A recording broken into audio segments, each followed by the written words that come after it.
Welcome to Co-Play Media. Today, here with you today, you got your boy D Dieris here with you. We got my my host here. We got Demo in the building, you know what I'm saying? We got my homeboy, Dexter D, hailing from the UK, coming in the building, saying what's up. It's great to have you here, man. And today, we got a special guest, a Morehouse brother, you know what I'm saying? My man, Brad Gray. What up, Brad? What's going on, brothers? How's it going? What's going on, man? How you doing, dog? Man, can't complain. Can't complain. Things are good. Happy to be here. Happy to have you, dog. Happy to have you. So I know that you are the head man over there at Revolutionary Gaming. You know what I'm saying? We're definitely did I say that right? Revolutionary Gaming? Is that it? I mean, I feel like I'm amazed that you called me the head man. It's like you're the head man. You run it, man. Myself around. You boss yourself, man. You's a boss. You's a boss. That's but yeah, it's a Revolutionary Underground. We're Revolutionary on Underground platforms now, so we're doing the best we can with a one-man army. Doing great. Yeah, a one-man army in here. That's killing all it. you need. That's all you need. You know what I'm saying? That's all we have. So it's got to be all. So I know I probably kind of gave it away, but I know Brad from school. You know what I'm saying? We go way back. So does Brandon. I mean Dexter D. Dexter D is also hailed from the great school. So where are you from? I know we met there, but where are you from? Oh, I'm originally from Chicago. Chi-town. So when I came down to Atlanta, I just kind of stayed, maybe for too long, but we know it's the type of place that draws you in, especially in your younger years. It's a special place. Then all the clubbing and envy gets a little tired after you get into your mid to late 20s, and it's time to go somewhere else. Yeah. Hey, you remember the Peacock, man? You remember the Peacock, dog? I do remember the Peacock. They tried to reopen the Peacock a few years back. Didn't go so well. Oh no.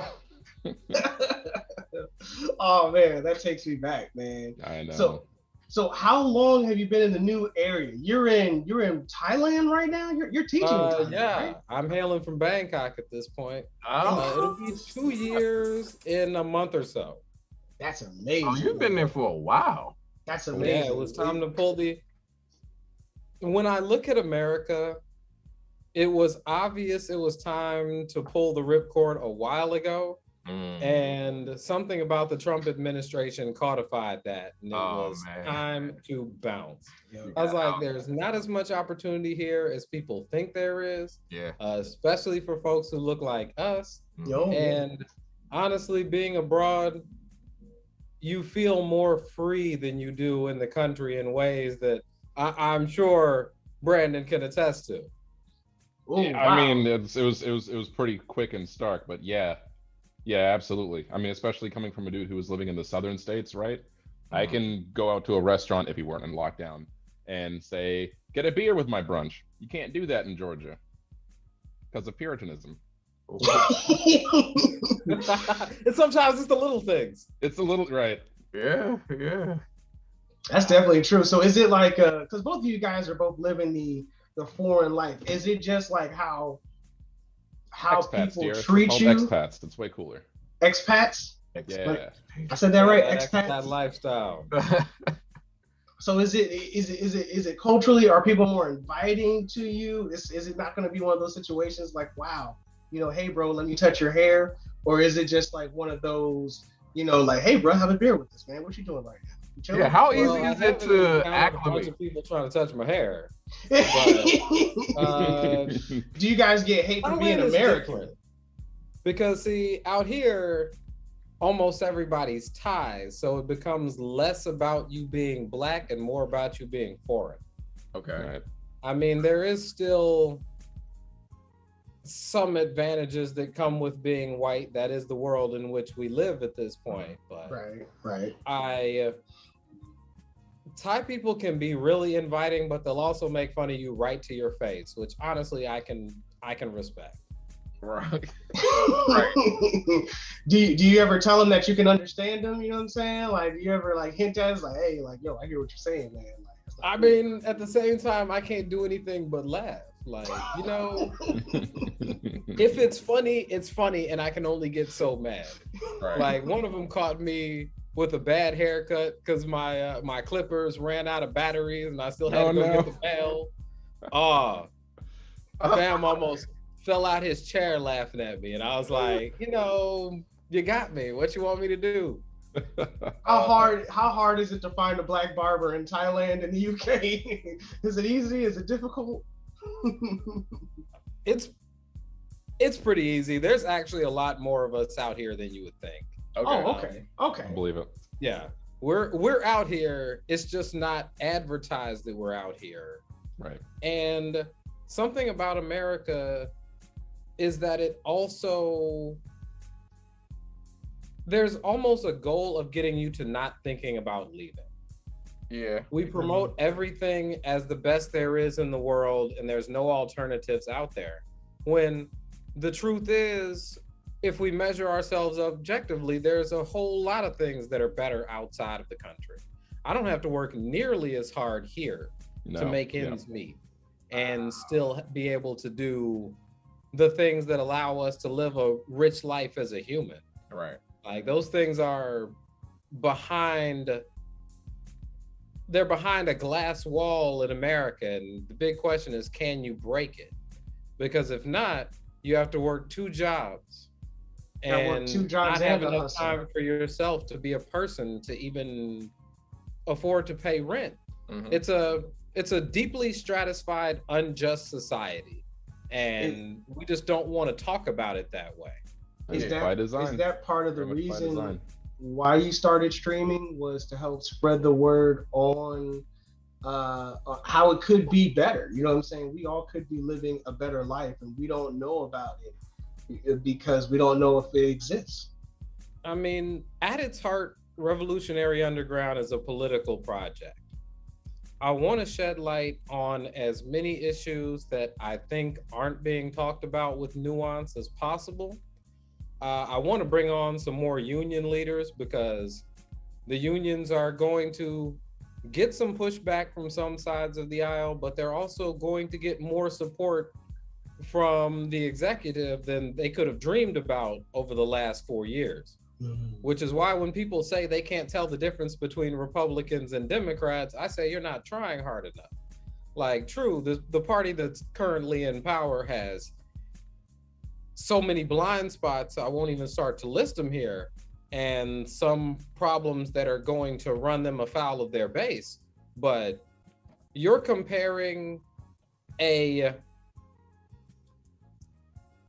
party that's apathetic about working people against a party that's openly antagonistic to working people and anyone who isn't white, male, and wealthy. It's an oligarch party against a broken, deeply, deeply broken workers' party. Deeply divided.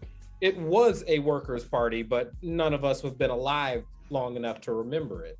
Exactly. That party had some things that they did really, really well at a certain point. And either we can go back to that, or it may be time to wash half of these representatives out and see what we have after that.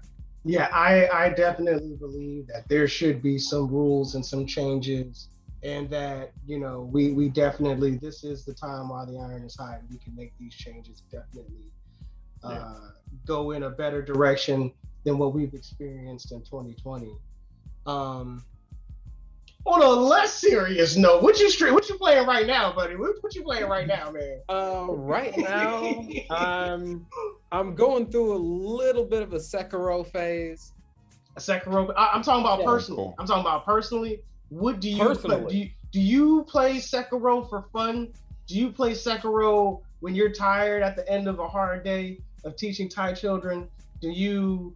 On occasion, but not recently. I've probably played that game. I probably put more hours into Sekiro over the past year since it came out than I have maybe any other game outside of Final Fantasy VII. Mm-hmm. But when it's time for me to relax, my guilty pleasure is MLB The Show. What? MLB The Show. MLB The Show, yeah. That's I'm tight. not seeing that. I'm a black man who loves baseball. No, Last I of the mean, dying breed. nothing wrong with that. I actually bought that for my kids this past Christmas because it was on sale. I love baseball. I played it coming up, but no one else ever says that. And that I was terrible at it, but I always loved it. That just caught me off guard. Like, because and I love that they finally integrated the ability to move your franchise from one edition to the next year. Yeah. Because I've always been a franchise player, so it kind of hurts me when I have to abandon it. I'm like, I refuse to upgrade until I can move my save file over.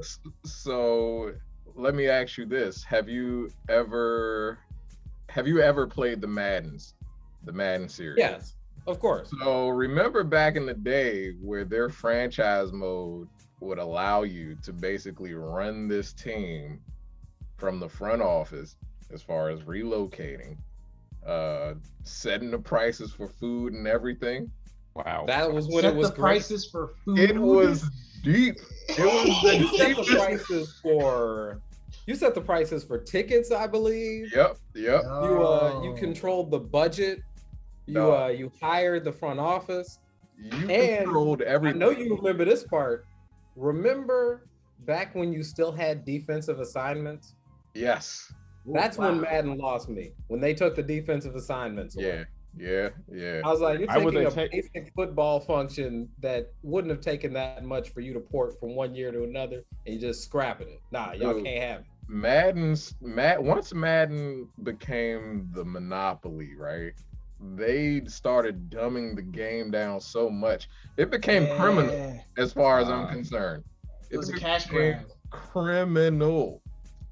And then that was right around the Dreamcast era, wasn't it? Like I think that was right where they licensed all the NFL teams. So if you wanted to make an NFL game, you couldn't, or made a Wasn't that the birth of 2K? Isn't that how was it 2K that got started in football? Yeah, so remember 2K, they had an NFL game on the Dreamcast, and then Madden was like, it was better. It was better. It was better. It was scarily better. I'm sure they were shaking in their, millionaire boots and monocles. So Madden did what they had to do, I guess, in this, capitalist society we live in. He was like, I'm just gonna block all the competition. But for some reason, it's not illegal. It has to be some type of monopoly law that they're breaking with that, because there's no competition anymore. It only matters if we're willing to enforce our antitrust laws, though, and we haven't shown a willingness to do that for quite a while. Not for a while. Working on a series where I'm examining the history of pro wrestling as a critique of monopoly, starting with Vincent K. Jr.'s takeover of the territories. Right. It's one of the best examples of a decentralized industry coming under monopolistic practices and then not only supporting less people, but breeding less and less innovation. I'm tired of the myth that capitalism breeds innovation. We need to stop telling that lie. If it did, we wouldn't be watching Coming to America 2. We wouldn't be watching Fuller House. Was it bad? Don't ruin it. Don't ruin it for nobody. But was it bad? Was it bad? Was it good? Because I'm about to watch that. At this point, I refuse. I'm done with remakes. Give me something I can care about. The only remake I've cared about over the past 3 years has been FF7 remake, and that's a childhood blind spot. But it is great though. Coming to America 2, to me, it's goofy. It was goofy. Now, I will say this: there are parts where I laughed.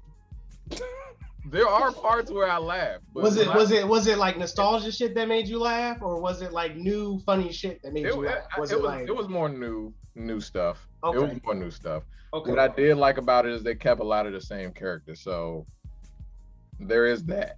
But the humor is different. You can't get away with as much now. Nope. As back then. So you got to take that into account. I remember it's them talking nice about how that black don't crack, but other than that, I was actually watching something on the news about them not being able to have an all-black cast. That's why they got Louis.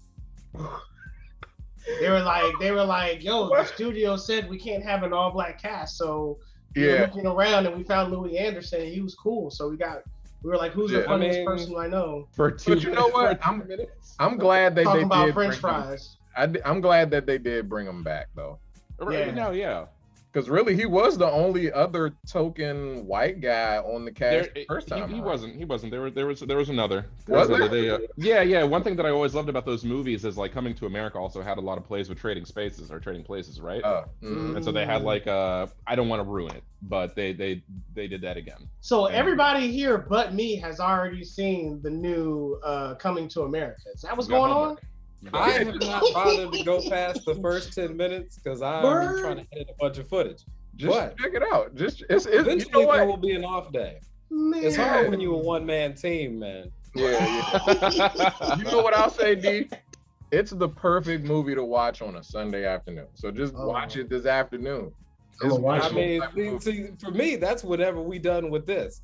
Because you gotta find that 12-hour time difference. Oh yeah. Oh, 12-hour time difference. What time is it by you? Like for these It'll guys, be the perfect time to lay down. It's 10:45 at night. And if it's terrible, I can change it and go to YouTube. Yep. Mm-hmm. I mean, I watch it while doing dishes, so like that was the level at which it, Yeah. That's how important it was to you. I thought Coming to America was gonna be big. I was gonna order some food, some pizza, sit down with the missus. We was gonna have like a great time. I mean, and you can, but if you're thinking it's gonna be like Black Panther 2. Yeah. I appreciate your hopefulness though. I just figured this would be like the one time where we could really have like an uplifting, feel good film right after 2020, like something to kind of come in and warm hearts and give you an idea of.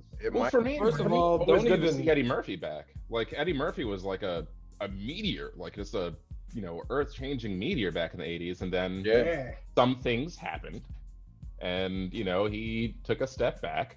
Mm-hmm. So it's good to see him come back out and try to play his instrument. I don't know if you guys saw, what was that movie he put out some time ago? It was like he was telling some historical tale about what was the last movie he did? What was the last movie Eddie Murphy did?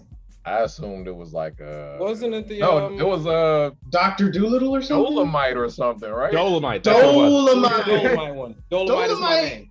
Dolomite was surprisingly good. That was a good one. Dolomite. Right. Yeah. That was good. Mm-hmm. That was good. Dolomite was real good. Yeah, Dolomite was good. That was good. I mean, but all that to say, only Coming to America had lived up to Dolomite. If only. Yeah. Well, I mean, Dolomite had a baked-in story. Coming to America 2 didn't need to be done. Dolomite needed to be done. It's good to see. It's good for young folks and for us to get that and see where that's coming from. That's what I say about 95% of the remakes nowadays. This didn't need to be done. They don't. Right. It's a cash grab. There was a new Thundercats. What? Yes, there was. Are you talking about that? You talking about that weak ass kids Thundercats? That weak ass kind of goofy looking Thundercats. That was like, how many times do you have to try and change an intellectual property to where people will like it? Because they had the old 80s versions, they had the newer 90s version, they had the crazy high-tech version, and then they had that bullshit. But bringing it back to the circle, I think it goes back to the whole entire oligarchy thing, right? I mean, at the tippity top, you have suits who are making these decisions, and don't tell me that there are not young cats out there writing new stories. Oh, absolutely. It's just that the suits are like risk. Yeah, and that's why there's also a new Voltron. That's why Power Rangers is still going on. Yeah. Oh my goodness, Power Rangers been going on for like 35 years. And kids don't even care, but the IP just keeps going. Yeah, man. You know why kids don't care? Because back in the day, we watched the Green Ranger jump into the Megazord and mop up the whole team. He was smacking women and everything back. He did. He smacked the Yellow Ranger like she like. It was like out of the Zord. First of all, that's how we should have known that we were entering an era of anti-heroes. Because Tommy was the coolest Ranger. Ooh, man. And we loved him more. Instead of a classic like Hulk Hogan babyface, we had Stone Cold Steve Austin. Yeah, this is true. We're in an era of anti-heroes where just being a good guy isn't enough because you're boring. It's not enough. Like Superman was always boring as hell. Yeah. I mean, Superman was good. I mean, anything. It was not boring. The Punisher. The Punisher's interesting. Very interesting. Time out. They only got the Punisher done once, and I think it was the one with not the one with John Travolta in it. The one with John Travolta. Is that the one that was good?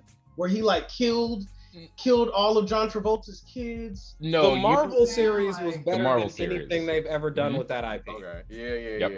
You talking about the John the Bernthal was incredible. John Bernthal, yep. Oh yeah. The show was amazing. Yeah. Now I don't remember who the actor was in that movie you're talking about, Dieris, but he did a short called Dirty Laundry. That was like Dolph Lundgren? Dolph Lundgren, I think might have been a villain. I don't think it was Dolph Lundgren. I know he was Punisher in one of them, but I know there were two. He was back in the 80s, I think. Yeah. Oh man. Let me see. But Dirty Laundry. Dirty Laundry? I'm definitely gonna check that out. Dirty Laundry is a 10-minute short that's way better than that 90s movie 2000 you're talking about. I think he shot it on a cell phone camera, saved some money. Pretty much. Thomas Jane, everybody. Oh, okay. Thomas Jane. Oh man, I've seen him in something else too. We've seen him in a bunch of stuff, but no one knows his name. Nobody knows his name. He's everywhere though. But I think DC started wising up with the anti-hero thing when they, with the Justice League, when Batman basically came out and said, look, I can mop all of you guys up should it ever come down to it. Like you got the leader of the Justice League, and he basically can kill everybody should he have to. Oh, you talking about Batman? Yeah. DC lost the plot though. DC got lost in the sauce. A long time because ago. If you're gonna have an anti-hero, you have to have an anti-hero that we're still capable of caring a little bit about. True. That's and true. Then they put out that abortion called Suicide Squad. Oh. And I've given up on them since. I'm like, y'all ain't even trying. Sir, that a bunch of villains no one cares about. The only person who was believable in that movie was Viola Davis. What about Will Smith? Nah.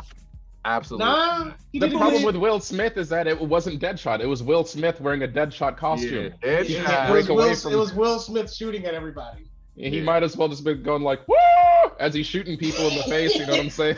I was waiting on him to have a beef with the rest of the crew and go, why don't they want me, man? You cold, man. You messed up, man. You cold as ice, man. Oh, no. Oh. Yeah, so, I mean, go ahead. Let's yeah. No. I was gonna move forward. I was gonna ask Brad, about some of the games that you stream. I know you said that you streamed Sekiro. What other games have you streamed in the past, and do you plan on streaming in the future? And I know you also mentioned the type of topics that you would have and the type of guests that you would have. But do you have any other plans for your show in the future? Other guests that you would want to mention? Other things going on? Definitely. But I'll leave the guest list for another thing because a lot of it's aspirational. You got to see who's willing to come on a smaller platform. People get a little big for their britches. I'm all about dreams, man. Like if you could, would you have PewDiePie? You know what I'm saying? No. Why would I? Who would you have? What person would you go for? You know what? I'm not gonna lie. I would have him on just to try to educate a few of his followers and see how many if I could drag him over.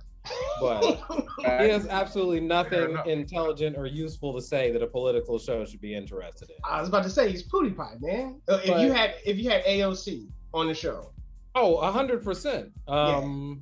She's awesome. But I mean, the beautiful part about her election was it's one of the first times in my lifetime I've seen someone with politics similar to mine have a national platform.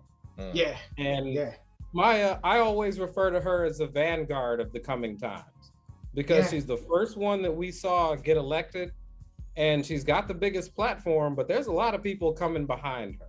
Yeah. Mm-hmm. And the big question is, are they coming quickly enough to save us from ourselves? But getting back to your question about games that I have been playing. So we finished the Last of Us series, which is in the archives, but it'll eventually make it to the YouTube page. Okay. But I've been playing Ghost of Tsushima, playing through Legends, probably going to do a new game plus at some point.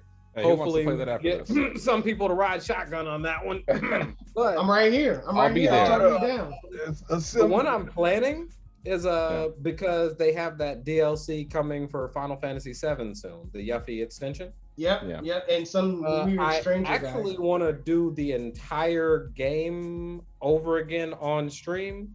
Yeah. And the frame is, if we look at the world of Final Fantasy VII, Final Fantasy VII is a libertarian hellscape. Like, if we know what these right-wing, first of all, the libertarian in America is an entirely different construct than the libertarian internationally. We have right-wing libertarians who believe in complete deregulation and basically might meets right capitalism without any sort of critique of how power works. And if you look at the world of Final Fantasy VII, especially Midgar, is a perfect analogy for what a libertarian ideology would lead to. A mega corporation where companies completely control everything, and the government oppression that they said wasn't going to happen is just carried out by companies. They have their own soldiers. I mean, we had corporate towns. Are they dropping plates on cities? Are they dropping plates on cities too? They're dropping plates. But think about it. Remember when they dropped the plate on the city? Because it didn't really change much from 97 to now. No. The basic calculation they went was, is it more expensive to rebuild the plate or should we just leave it? It was all a decision based on capitalism. There was no altruism, and it's shareholder capitalism rather than stakeholder capitalism. It doesn't matter who this affects. It's might meets right. We have the money to do this, therefore we will. That's the world of Final Fantasy VII. It's a dark world, but there's just rays of light in it through the characters. I mean, it's the fact that there are these rebels, that there are these people who do care and are in the town and do have the power to help people and will eventually be able to, make a change. That is the good thing that I like about Final Fantasy VII, is that there is a hero who you eventually find out was a nobody. You know what I'm saying? Was a nobody, was an everyday guy, and was able to make a huge impact on the world. Like, that was It could be an analogy for the entire movement right there. Is a bunch of nobodies coming together and becoming somebody in the face of almost executionary capitalism at this point. Sounds like Reddit and GameStop. Yeah. Reddit GameStop talk. with the game stonk. Yeah, that joint was amazing. Yeah, man, that was fun to watch. But I was just going to say, like, how far off are we really from this already? We're already there, man. Yeah, these corporations are powerful, man. We're already there. The difference is the technology we currently have.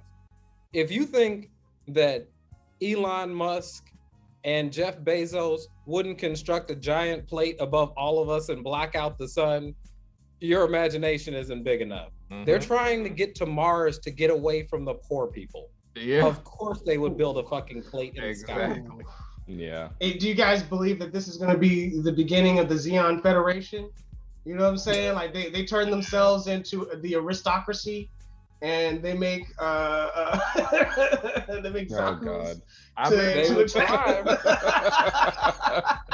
Start mass manufacturing Zaku's. Like, we got to kill the poors. Listen, man, you already have Elon Musk, a private sector, CEO, building his own fucking rocket ships. All right. Well, we see how well that didn't go. Yeah, it didn't go very well. And it looks suspiciously more like a dick than regular rocket ships. Exactly. He's out here basically trolling everybody, man, with his money. Hey, his stock is worth like $600 a share, man. I don't know. I think he's like at $1,000 per share. He's like rivaling Google. Like, my man is amazing what you can do when your parents own an emerald mine. Oh, but no, I'm sorry. I forget all the billionaires got there via hard work. Never mind. Yeah. You worked hard to inherit all that money. Yeah. So Brad gonna get us in trouble, man. Hey Brad, so you knew who you were inviting. You know what I'm saying? I had to roll the dice because there's gonna be there's gonna be some heated people in the comment section because you can't talk bad about Elon Musk on the internet. You can't go far while talking bad about Elon Musk. I tell you what, man, for somebody to stop you, be like, you shouldn't do that. Hey, they gonna all the Elon Musk stands are gonna be in the comments talking about, but Elon's gonna bring us space travel. He's also gonna give us underground. We have NASA chill. He's also gonna give us underground highways. That I guarantee you only wealthy people will be able to ride. We won't even hear about them. They'll just be like an unknown thing. Right. It's like, how did you get to California so fast? It's never gonna go well. It's not. Know, like the entire world has a disgusting history when it comes to big industry building things like underground tunnels. You ever heard the story of the Panama Canal? Yeah. Yeah, I've heard terrible things about it. Yeah, pretty bad. Pretty bad. Yeah, man. So, Brad, I remember that you were covering some of these political topics and changes while we were playing Last of Us 2. I remember I was commenting on Last of Us 2, and this is where I originally got drawn in by a lot of the political talk that you were having going on. Was there, in your opinion, any games that came out last year that actually should have beaten The Last of Us 2 as far as game of the year? In your opinion, do you think that there was a game that came out that was actually better? I couldn't finish Last of Us 2 in all honesty. It was actually more fun to watch you guys play it than me try and go through it, because part of it is heartbreaking because the acting was so good, and at the same time it was like so dark and realistic and dystopian that I was just like, this isn't the time for me to bring something like that right now. I don't want to play two. I would say outside of Last of Us, the only other two I would have chosen would be Ghost of Tsushima, because I feel like they did something.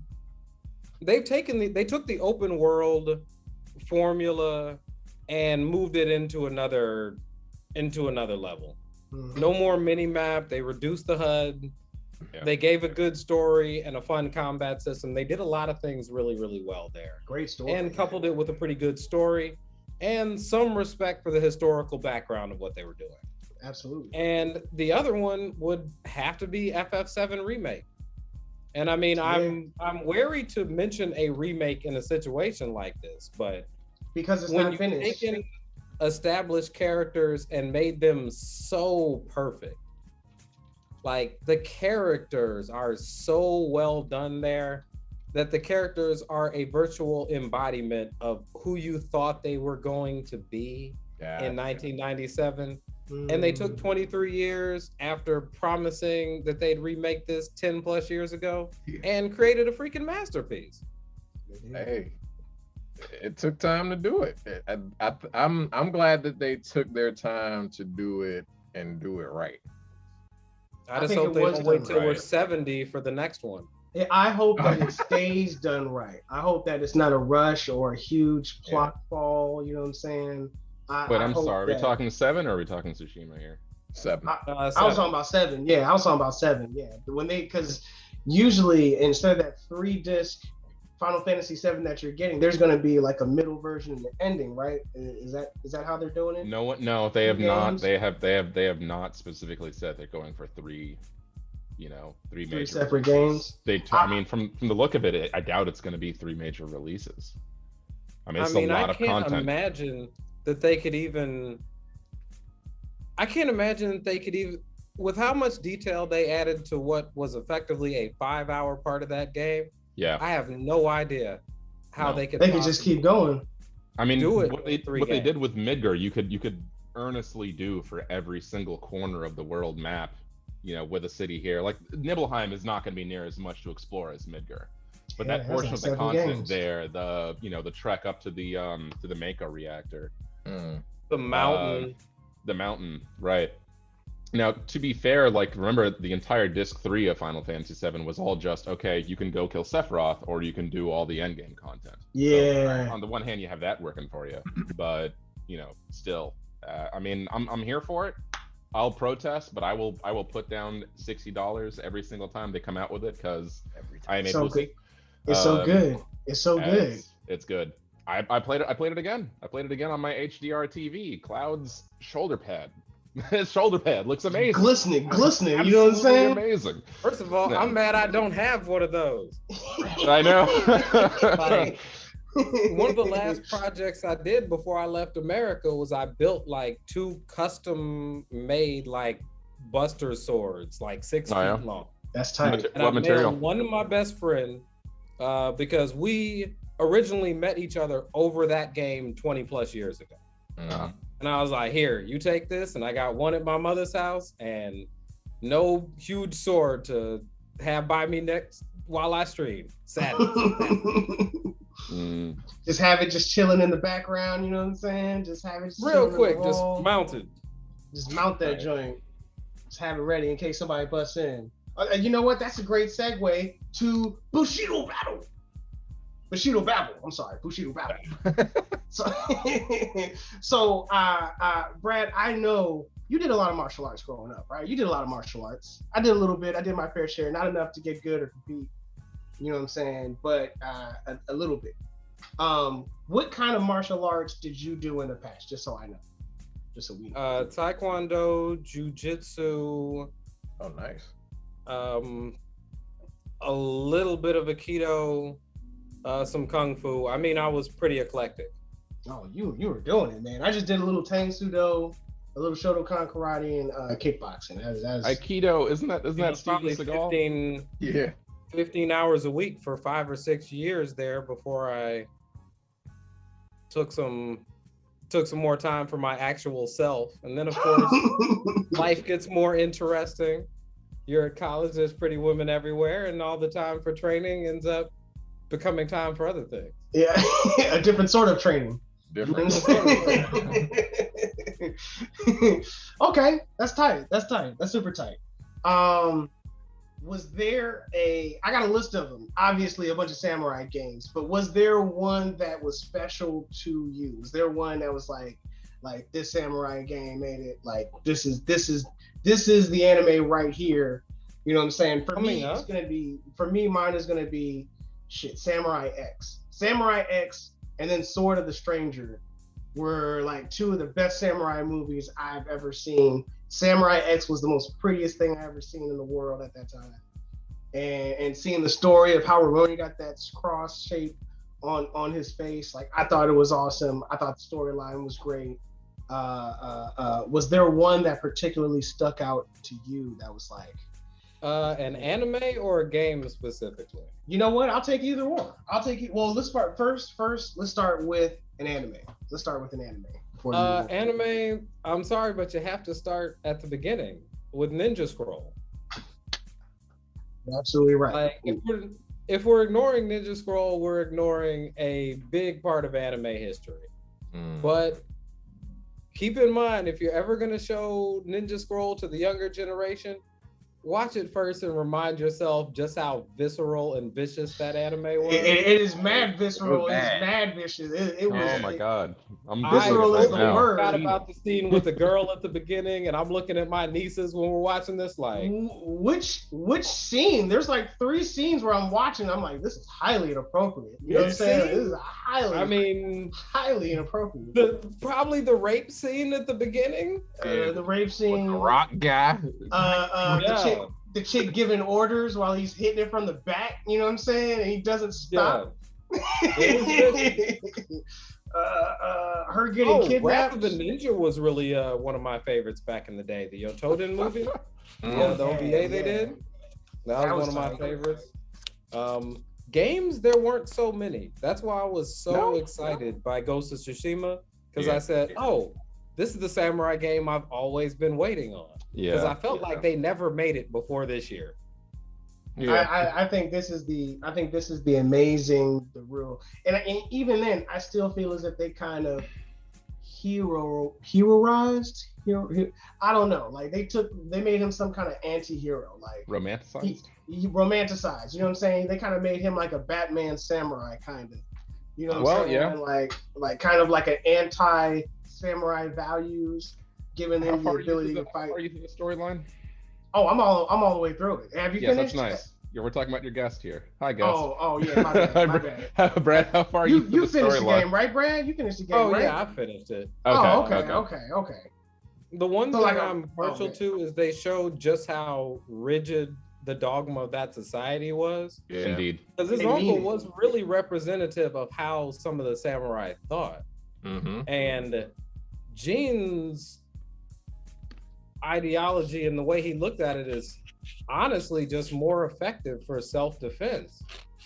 Like he's willing to do what needs to be done rather than trying to preserve his own morality and his own view of himself, which I would say is a lesson that the American left could learn. Is it's not all about making yourself happy, feel good about your ideology. Sometimes it's about being effective. Right. And Gene saved the island when they were too busy twiddling their thumbs. He had every right to be pissed. Yep. Sure, that's true. What about you, Demo? So you know me, when it comes to anime, I think my introduction into anything samurai was the Ronin Warriors. That was my very first. I came to Ninja Scroll a little later in life. That was better. You know what I'm saying? Ronin Warriors was a lot more pure. Yeah. That was good for my young mind. So Ninja Scroll. You can watch Ronin Warriors without being sent to your room and having your stuff taken away. All right. Exactly. So Ronin Warriors was my first, but then for video games, gotta go with Bushido Blade on the PS1, man. Ooh, Bushido Blade. Okay, never mind. I'm wrong. They did do one. Yeah. Bushido Blade. Yeah. So that I would play that game for hours nonstop. And I think it was just the fact that it was so realistic where you didn't have any health bars or anything like that. It's like if you get cut in the worst way, you're done. It's over. That could be like that. If it was a clean cut, you out, man. That's what I loved about that game. It was just. But too, it was innovative too because it had the detail of if you did get cut, you can't use this arm no more. So let's say you get your right arm cut, you can't throw your throwing knife. You just gotta make do with this sword. I would accept a remake of a Bushido Blade. I think they should. So I think they should do it. The closest thing that we were able to find to that is Hellish Quartet, which is a sword fighting game that's on PC and is coming out to PlayStation 4. Okay. And I think maybe Xbox. I'm not sure about that one, but it is the closest thing that I've seen to Bushido Blade, and they have different people from different countries, and they have different form styles, like a high, mid, low kind of sword form style, and you're able to like behead each other. And I'm gonna play it. I'm gonna let you know how it is, man, because right now it looks awesome. It looks real, and that's what we want right now. I would love to play something like that against people. Oh yeah, no super moves, no crazy combos. Catch them slipping. Straight skill. Poke them in the eye. I mean, I just hope that the footage I've been seeing isn't representative of the actual graphics, because I've been seeing some real rough looking stuff. I'm like, that's a PlayStation 4 game? Uh-oh. Like that looked like it could have came out on PlayStation 2 and it wouldn't have used all the power. So I'm hoping that's just the footage I've been seeing people put out, because it's a good concept, but I also want to be able to look at it without scooping out my eyes with a melon baller. You know what? I've been meaning to ask you, Brad. Are you gonna be a PS5 guy, an Xbox guy, or you just waiting? You're not even going to deal with it because there's no games for either system right now. Actually, I would be a PS5 guy if I didn't have trust issues. And right now, my trust issues with Sony are going to be a problem for now. Okay. Until they fix the controller drift and do the updates where I can change my own hard drive, they can't have it. Well, until then they can have it. Because I want to play what was that shark game that they put out on PlayStation Plus? Yeah, it was a free game for a little bit with PlayStation Shark Plus game? Yeah, yes, it's like a shark RPG.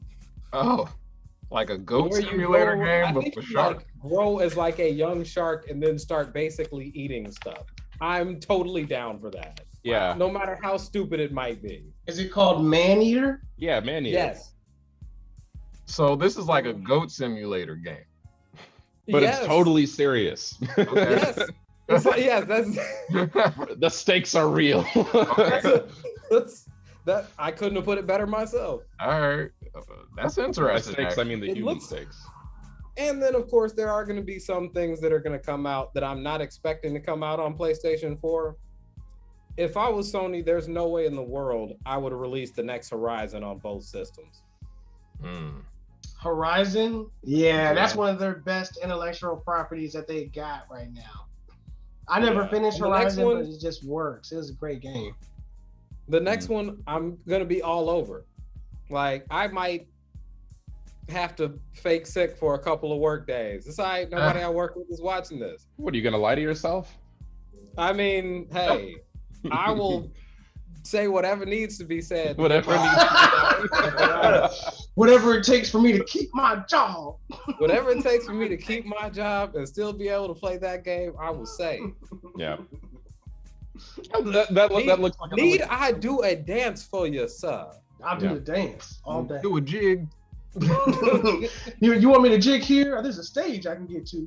I was about to say, you say you need my next week's work done 2 weeks early, huh? All right.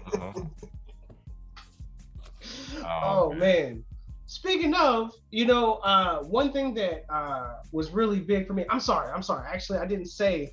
For Dexter D, was there a samurai anime or game that was special to you? I forgot to ask you, bro. Samurai Champloo was probably the anime side. Yeah, Samurai Champloo! I was waiting for it. To be fair, I am a little bit of an anime novice, but I do love that juxtaposition that they had there of, the classically trained samurai, Gene. And then, but what if we also had just a fuckboy with a sword, Mugen, right? And see what the two differences could be. And it was great. It was great. I'm a big fan of an anime that just comes in, tells a story, and gets out. So 26 episodes. Catch that baseball episode. Love it. The baseball episode was awesome. As the far music. Oh yeah. To this day. The music was second to none. Shout out to Nujabes. As far as samurai games in particular, I'm gonna cheat and pull a ninja card. The first thing that really caught me was I'm a retro guy. It was actually Ninja Gaiden for NES. That was the first time I see cinematics in a video game. I come downstairs in my brother's friend's basement and I see like the intro cinema of like his dad taking off. Ching. Oh, his dad falls down, dies. Yeah. And anyway, yeah. That's awesome.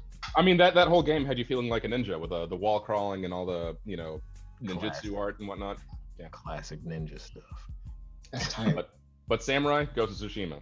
I live on Tsushima Island right now. We gonna do a Tsushima. Brad, you, me, Dexter D, and one day, D, we gonna get on some Tsushima, man. Yeah. We can definitely. I gotta show me how some of this technological stuff works, so I can try to so we can do like a simultaneous stream. The doodads, yeah, we gotta do that. Tell you about the doodads and the knobs and whatnots. I look at those things sometimes like, all right, am I supposed to press the green button? Like I'm just going to hit broadcast right quick. Just hope it's a big button where you can just be like, play. And then blue screen. So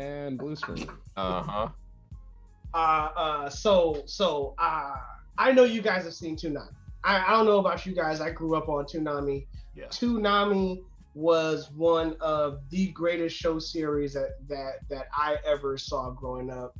It definitely molded a part of my life, and it wasn't just the content and the lineup that they had for shows, but it was also the little messages that they would make that would stem that came from Tom and would date back even to Moltar. Even Moltar was saying like some some straight up awesome knowledge about something. Deep, profound stuff, man. You could tell the people at Toonami were hip hop fans. That's what I could tell. Absolutely. It was part of the reasons of how I found like J Electronica beats and stuff like that. Just the content that they were kicking out was not only on a level that spoke to me, but it was also one that stood up for Black lives. And I thought that that was one where it was a straight up stand. There wasn't any kind of hem-hawing. It was like a profound, productive, constructive message about like, this is what it is. This is unfair. We should be better. And I feel as if Toonami was good for that. And also other companies like Square Enix has also took a stand. And hold on, you know what was wild? I just had like a flashback. The first time I ever saw footage of Final Fantasy 13 was on Toonami before the year 2000. Yeah. Like it was 1999. I swear I saw a demo of lightning running through a train and all that jazz. Yeah. Do you remember when Toonami was doing reviews? Like, yeah, I do remember that. Come out of nowhere. I do remember that. Yeah. It was like, boom, here's Sonic Heroes. Toonami also made a stand back when it was way less popular, and it was a lot more risky to stand with Black folks than it is now. I'm saying. Now it's in vogue. Companies can get away with it because the public perception has changed in a way that it hadn't back then. Yeah. Now they get to say, look, we were here before people had Black Lives Matter t-shirts. And before you could embrace a guy like Colin Kaepernick. Yep, before it was a marketing campaign strategy. You know what I'm saying? Yeah. It was like before it was something that they can flip into a productive thing because it's Black History Month. You know what I'm saying? Like more than just a cash grab. Or a McDonald's commercial. You know, in the McDonald's commercial, they always break dancing. They always got the hip hop version for you. You know what I'm saying? With the one or two Black people there. Oh my God. You know, it was my thing. My thing was seeing a Coca-Cola commercial and then seeing a Sprite commercial.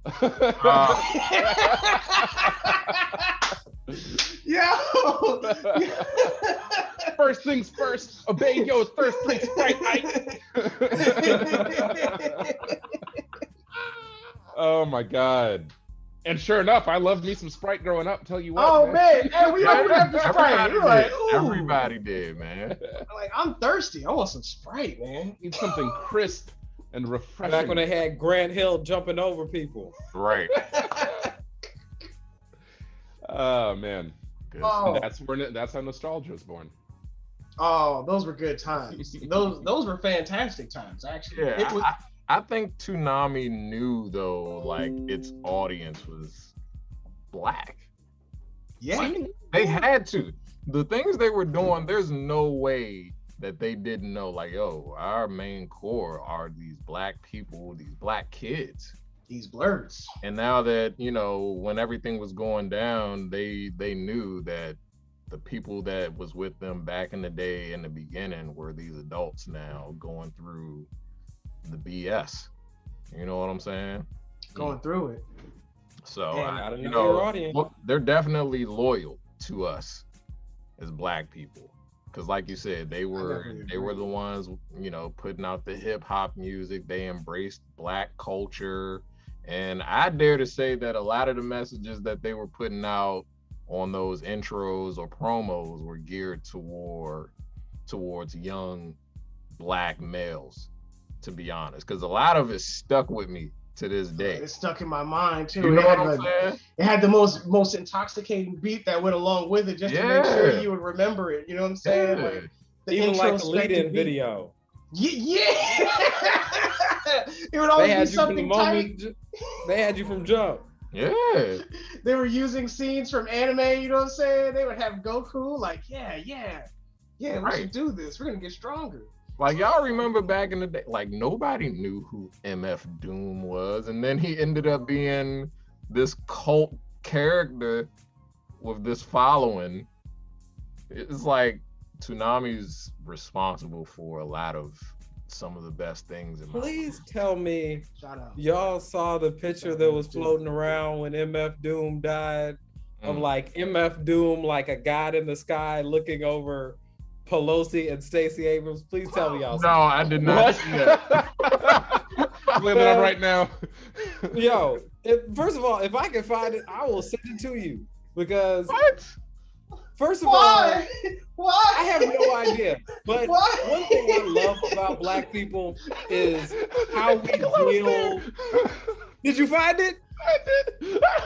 Yes. Yo, you should really show that to the people, man. 'Cause Hold this is- on. Oh no. One thing I love about like how Black people deal with death is that we've been trained for so long to have a sense of humor about everything that we can't take anything serious. can't as a take Black nothing people. serious. Same Wow. things that make you laugh, That make you picture- cry. This is Remember true. when Kobe died and people are like sitting around pictures of like Black Panther welcoming Kobe into heaven? I love y'all, but I'm tired of y'all. Yeah. Brandon, I'm tired of y'all. I love You guys y'all, but specifically. come on. So the crazy part about like Nipsey and Kobe dying, hands down, the game has So one of the amazing. best music videos. So he has a song out called Welcome Home. And it's just like a paper origami music video Oh yeah. of Nipsey Hussle and Kobe Bryant playing basketball with each other. And That's beautiful, dog. That's best beautiful. video I've seen in the last 2 years. Gotta be. That's tight too. But like you said, it was Yes, just like that's you the- can't take nothing like super serious. I gotta God, like, John shrink it Lewis down was in the somehow. picture. Yo. Yeah, Yo. yeah. It's like the Black Mount Rushmore or something. It literally is. That's literally the case. I'm trying to like narrow it down a little bit more. Wow. Let's see if this will work. But why is Piccolo up there? I forgot Piccolo who dead? else did that. Piccolo- Piccolo's up there. Oh, They just- I'm dead. When did Piccolo die? Piccolo's Yo, not you even don't think dead. Piccolo is in every like Black amalgamation like thing that somebody's always throws Piccolo in there. No, Piccolo and then they say bad things about Black fathers, but look at Piccolo though. Look Look at at Piccolo. Piccolo. I thought the Saiyans were supposed to be the Blacks. So wait. So Piccolo's the African, right? There we go. Piccolo was the African Black, right? He the Muslim guy with He's a the, Muslim. with the turban and all that on, but He keeps halal. He has no problem watching the kids on occasion. He's a Listen. good brother. He's a good brother. You know what I'm Piccolo's saying? like Piccolo is either the best uncle or the best Whoa. stepdad. I don't know. Ever. He's the realest stepdad you ever had, man. He was like, I don't really like you because you're not my kid, but I'm I gonna teach gotta you how to do what I gotta survive. do to- But I got your back though. right. I got you. So, Brad, usually at this point, we do our credits, our shout outs, you know what I'm saying, our plugs. You know, if there is anything that you want to say about where we can find out more about you, you know, your social media links, that kind of stuff.